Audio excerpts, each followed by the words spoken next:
परळी तालुक्यातील सर्वात मोठे गाव आणि नेहमीच वर्दळ असणाऱ्या शिरसाळ्यात मागील कित्येक दिवसांपासून ग्रामपंचायतीच्या कर्मचाऱ्यांचे पगार थकीत असून या कर्मचाऱ्यांनी आपल्या थकीत पगाराच्या मागणीसाठी उपोषणाचे हत्यार उपसले आहे.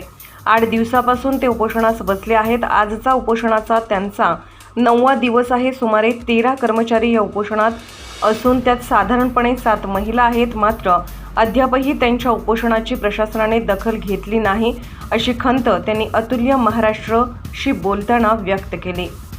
Sirsala ground report. आज आपण आहोत परळी तालुक्यातील सर्वात मोठी ग्रामपंचायत शिरसाळ या ठिकाणी. मागील 9 दिवसापासून इथं उपोषण सुरू आहे आणि येथील काही कर्मचाऱ्यांच्या मागण्या आहेत त्या आपण जाणून घेणार आहोत. एकीकडे दसऱ्याचा सण चालू आहे, नवरात्र चालू आहे जो 9 दिवसांचा असतो आणि येथील कर्मचारी मागील 9 दिवसापासून उपोषणाला बसले आहेत. या सर्व बाबीवर आपण शिरसाळ येथील कर्मचाऱ्यांच्या भावना समजून घेणार आहोत आणि त्यांच्या प्रतिक्रिया घेणार आहोत.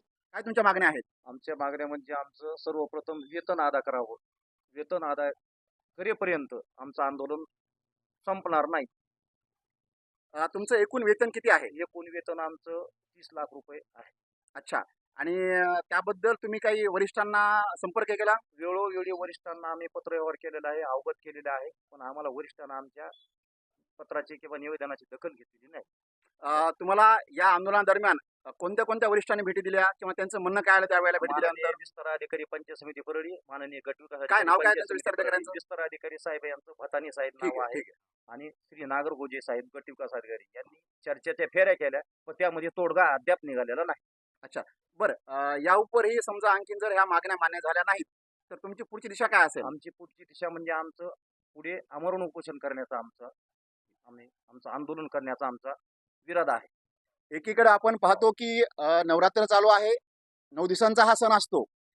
एकीकडे त्याच ठिकाणी शिरसाळ या सर्वात मोठ्या ग्रामपंचायतीमध्ये महिला सुद्धा उपोषणाला बसल्या आहेत. आपण त्यांच्या प्रतिक्रिया जाणून मागण्या काय आहेत आणि उपोषण कधीपासून चालू आहे? म्हणजे 9 दिवस झाले आज. आमच्या मागण्या आमचा पगार सगळा द्यावा. ठीक आहे. आणखीन कोणी बोलणार आहेत? प्रतिक्रिया कोणाची? बोला ना. आणि आपण पाहतो की बऱ्याच महिला सण साजरा करतात, देवीची पूजा करतात, उपवास पकडतात, एकीकडं नवरात्रीमध्ये गरबा खेळला जातात. पण तुम्हाला ही वेळ आली, या सर्व बाबीवर तुम्हाला काय वाटतंय? आम्हाला अशी वेळ आली सर की आम्हाला काहीच करता येईना. एक तर आमच्याकडे पैसे नाहीत, पगारात नाही झाले नाहीत, म्हणून आम्हाला इथं बसण्यात आलं. आमच्या लेकरं बाळाला शिक्षण पण नाही ह्याच्यामुळं, पैशामुळं. आम्ही परेशान आहेत सर. सर तुम्ही काय सांगाल या बाबीवर? तुमचं म्हणणं का, तुमची प्रतिक्रिया काय असेल?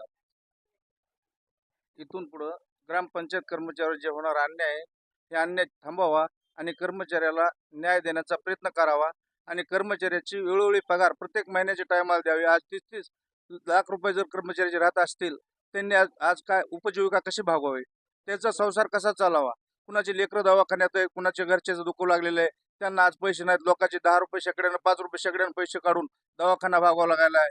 मग काम करून तरी काय उपयोग आहे त्या कर्मचाऱ्यांनी? अतिशय दयनीय अवस्था आहे. महिलांना रोजगार नाहीये, महिला उपाशी पोटी आपण इथे लेकरा बाळांना सोडून उपोषण करतात. भगवान बा भारती कोडगाव घोडा ग्रामपंचायत पशी शिरसाळ्यामध्ये जे कर्मचारी बसले, एककडे सरकाराकडे एवढं बजेट आहे, पुतळे पडायलेत आणि पुतळे बांधायले, ते किती किती कोटीचे आणि किती किती लाखाचे.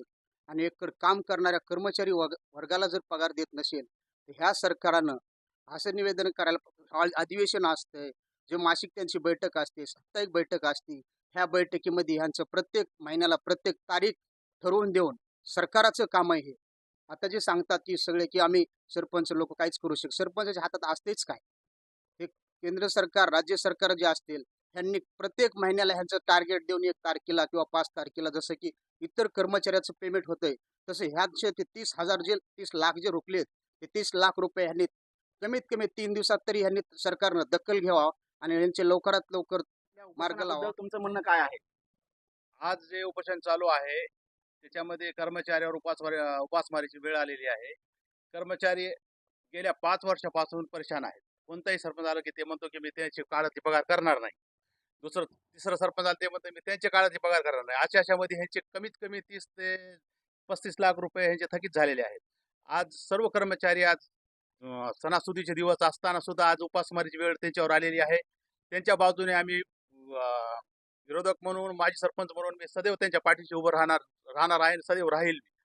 परंतु आज सरपंचाचं काम आहे किंवा हेच काहीतरी तोडगा काढून त्यांची पगारी कमीत कमी 15 लाख पर्यंत तरी आज आरती करून त्यांचा सण साजरा होईल अशी त्यांच्यासाठी पगारीची व्यवस्था करावी आणि त्यांच्यावर उपासमारीची वेळ आलेली आहे ते तात्काळ या थांबवा. दरम्यान वरिष्ठ अधिकाऱ्यांशी तुमचं बोलणं झालं का आणि त्यांनी त्याच्यावर काय तोडगा काढण्याचं सांगितलं? आम्ही वरिष्ठ अधिकाऱ्याशी बोलणं केलेलं आहे आणि त्यांनी आम्हाला असं उत्तर दिले की बाबा आम्ही काय करू शकतो ह्याच्यामध्ये, आमच्या पैसे तरतूदच नाही, त्यांनी वसुली करावी, त्याच्यामध्ये आम्ही त्याची पगारी करावा. परंतु आज 2 महिने 3 महिने झालेत, पाणीच नाही, नळाला पाणी नाही. केवळ उपोषण न करता तुमची पुढची दिशा काय असेल या संदर्भामध्ये? उपोषण न करता आम्ही असं म्हणलेले आहे सरपंचाला व विस्तार अधिकारीला, बिडो साहेबाला किंवा तुम्ही काहीतरी तोडगा काढा, आम्ही तुमच्या सोबत आहोत. कोणत्या प्रकारे आपल्याला पैसा गोळा करून ह्यांची पगारी करता येईल त्या पद्धतीने आम्ही तुम्हाला सहकार्य करू. त्याच्यासाठी काही बी करण्यासाठी आम्ही त्यांच्यासाठी पाठिंबा देऊ आणि सहकार्य सुद्धा करू असं आमची 13 मेंबरांची मागणी आहे की आम्ही त्यांच्या सोबत आहोत. तुम्ही पगारीची व्यवस्था करा. सरपंचांना ह्याच्यामध्ये पुढाकार घेऊन त्यांची पगारासाठी काहीतरी तोडगा काढून व्यवस्था करावी अशी आमची मागणी. सर काय सांगाल, बाहेर एकीकडे नवरात्र चालू आहे आणि नवरात्र हा 9 दिवसांचा असतो, परंतु मागील 9 दिवसापासून बाहेर कर्मचारी उपोषणात बसले आहेत. याबद्दल एक सरपंच या नात्यानं तुमचं मत काय असेल? आता ते त्यांच्या थकीत वेतनासाठी बसलेले आहे. आता जवळपास 14 लाख काहीतरी त्यांचे 14,61,000 काहीतरी रुपये देणं आहे. त्याच्यामध्ये बाकीचे मागणची जे थकबाकी आहे 9,61,000 काहीतरी आहे आणि माझ्या काळातली 3,18,000 रुपये. तर मी कर्मचाऱ्याला असं सांगितलं की थोड्या टप्प्याटप्प्याने जे मागणची थकबाकी आहे ते त्यांनी देण्यात येईल. त्याची थोडा टाईम आम्हाला पाहिजे ना. ग्रामपंचायत 7 महिने झाले गावात पाणी नाही, पाणी टंचाई होती, टँकरनंच पाणी चालू होतं. गाव बी वसुली देणं शक्य नाही ते. आता गाडे भाडे हे समजा करून त्यांच्या टप्प्याटप्प्याने देऊन टाकू. पण जे माझ्या काळात चालू थकबाकी आहे ते चालूची, तर ते मी आता अनामत टाकून देऊन टाकतो म्हणलं त्याला. तर ते त्यांच्या ह्याच्यावर ठाम आहे की त्यांना 14 लाखच पाहिजे. म्हणजे तुमचं म्हणणं आहे की माझ्या कार्यकाळामध्ये जेवढी थकबाकी आहे तेवढी मी सध्या त्यांना देण्यास तयार आहे, परंतु ते ऐकायला तयार नाही. बरं, तुम्ही या संदर्भामध्ये काही वरिष्ठ अधिकाऱ्यांशी बोलणं झालंय, त्यांनी काय सांगितलं असं काही? हो, बीडो साहेबासोबत झाले चर्चा. काल सीओ साहेबापाशी गेलो होतो. बीडला. हां, सीओ साहेब बी तेच म्हणले, बीडो साहेब बी तेच म्हणले. ते थोडे टप्प्याने ग्रामनिधीला सील लाव म्हणले. ते त्यांचं पेमेंट होऊच तर ग्रामनिधीचा 1 बी रुपया माझ्या परवानगीशिवाय खर्च करता येणार नाही. म्हणजे ते पण सकारात्मक आहेत हा, यांच्या पेमेंट देण्यासाठी करायसाठी. आहेत. ठीक आहे. मग तुम्ही सर्वांनी म्हणजे सर्व काही 1-2 अधिकाऱ्यांनी आणि एक सरपंच या नात्यानं तुम्ही हे मिळून तर म्हणजे तडजोड करण्याचा काही त्यांना तोडगा काढायचा प्रयत्न केला आहे? केला. आता काय बीडो साहेब म्हणले की 14 वित्त आयोगाचा जे व्याजाची रक्कम आहे ते बी कर्मचाऱ्याला देऊन टाकू म्हणले ते. आणि आपला 1 महिन्यामध्ये जे वसुली करायची गावात सक्तीने वसुली करून ते काम आपण करून टाकू त्यांचं पेमेंट. ग्रामपंचायत कर्मचाऱ्यांचं आंदोलन सुरू आहे. मागील 9 दिवसापासून त्यांचं उपोषण सुरू आहे. थकबाकीच्या रकमेपोटी ते उपोषणात बसले आहेत आणि या उपोषणाला पाठिंबा देण्यासाठी शिरसाळा येथील पत्रकार बांधवांनी सुद्धा काल निवेदन दिलेलं आहे. आपण त्याबद्दल त्यांचे मत आणि त्यांची प्रतिक्रिया जाणून घेणार आहोत.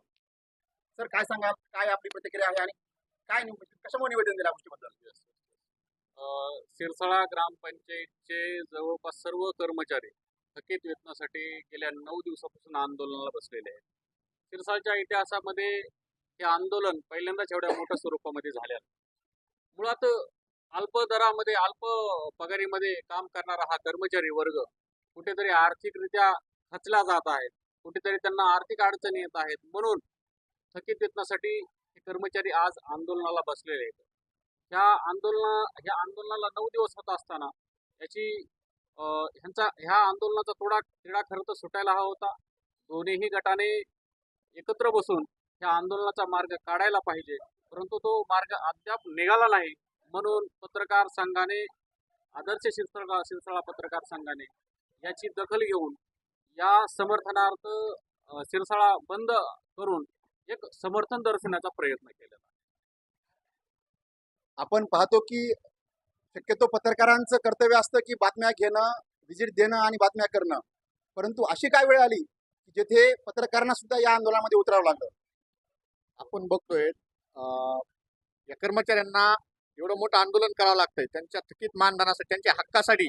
आणि आज 9 दिवस झालं त्यांची दखल घेतल्या जात नाहीये. दोन्ही गट आहेत की दुसऱ्यावर बाजू ढकलतायत. ही बाजू ढकलून त्यांची वेळ मारून नेत आहेत. पण त्यांचा पगार देण्याची दानं त्यांच्यात नाहीये. त्यासाठी आम्हाला पत्रकारांना याच्यात त्यांना समर्थनार्थ आम्ही समर्थन करून आज दिवसभर आम्ही बंद शिरसाळा करून त्यांना जाहीर पाठिंबा देण्यात आला. रफिक सर काय सांगाल? मी रफिक पठाण. आम्ही काल उपोषणकर्त्यांना जाऊन भेट दिली. ह्या अगोदरही आम्ही आमच्या माध्यमातून सर्व पत्रकार बांधवांनी बातम्याही छापल्या, परंतु ह्या कर्मचाऱ्यांचा पगार वेतनाचा मुद्दा काही हटना. आणि जे काही त्यांच्यावर उपासमारीची वेळ येत आहे, त्यांच्या लेकरं बाळावर उपासमारीची वेळ आहे, त्यांच्यावर उपासमारीची वेळ आहे, अनेक प्रश्न त्यांच्या समोर उभे आहेत. आणि दुसरी गोष्ट ह्याची फीस भरणे, त्याची फीस भरणे, हे लोक परेशान झालेले आहेत. करिता प्रशासनाने का नाही यांची तात्काळ दखल घेऊन का नाही या उपोषणास मार्गी लावे. आपल्यासोबत ज्येष्ठ पत्रकार आहेत. सर काय सांगाल? मी अनिल देशमुख आहे. शिरसाळा गावाची शोकांतिका आहे. सध्याच्या परिस्थितीला पत्रकाराला हे करावं लागायला बंद, ही एक शोकांतिका आहे. शिरसाळा ही ग्रामपंचायत सर्वात मोठी परळी तालुक्यात समजली जाणारी ग्रामपंचायत आहे. आणि ह्या गावाला जर पत्रकाराला ही शोकांतिका आहे गावासाठी, तर सदस्याचं काय? 13 सदस्य विरोधात आहेत ग्रामपंचायतचे, तरी देखील ते रस्त्यावर उतरत नाहीत. ही शोकांतिका आहे गावाची. जावेद भाई काय सांगाल? गेल्या 9 दिवसापासून कर्मचारी हे त्यांच्या हक्काच्या वेतनासाठी ग्रामपंचायत समोर धरणे आंदोलन करीत आहेत. आणि त्यांच्याकडे प्रशासन, ग्रामपंचायतचे कारभारी हे कोणीही लक्ष देत नाहीत. त्यांच्याकडून राबून काम करून घेतात. आणि त्यांची जे वेदना आहे, ते वेदना आम्ही एक लोकशाहीचं स्तंभ म्हणून त्यांच्याकडे पाहिलं, आम्हाला ते दाखवलं नाही. म्हणून आम्ही उघड्या डोळ्याने त्यांचं ते दुःख आम्हाला दाखवलं नसल्यामुळे आम्ही पत्रकार म्हणून त्यांच्या बाजूने उभे आहेत. आणि त्यांच्या समर्थनात त्यांना पाठिंबा म्हणून आम्ही एक दिवस शिरसाळा बंदसाठी त्यांच्यासाठी रस्त्यावर उतरलो होतो. काही लोकांनी त्याला प्रतिसाद दिला, काहींनी बंद केलं. आम्ही कोणावरही सक्ती केली नाही. ज्यांनी बंद केलंय त्यांचं स्वागत केलंय, ज्यांनी नाही केलंय त्यांचं पण आहे. आणि असंच कर्मचाऱ्यांचं लवकरात लवकर पगाराचा प्रश्न मार्गी लागावा. शासनाने, प्रशासनाने आणि त्या कारभाऱ्यांनी यांची दखल घ्यावा, ही आम्हाला हे कर्मचाऱ्याच्या वतीने आम्ही पत्रकार बांधव विनंती करीत आहेत आणि त्यांना सपोर्ट करीत आहेत. ह्या आपण पाहिलं की जवळपास सर्व पत्रकार बांधवांनी यावरती प्रतिक्रिया दिल्या आहेत. सर्वांचं म्हणणं आहे की दोन्ही गटांनी एकत्र यावं आणि तोडगा काढावा.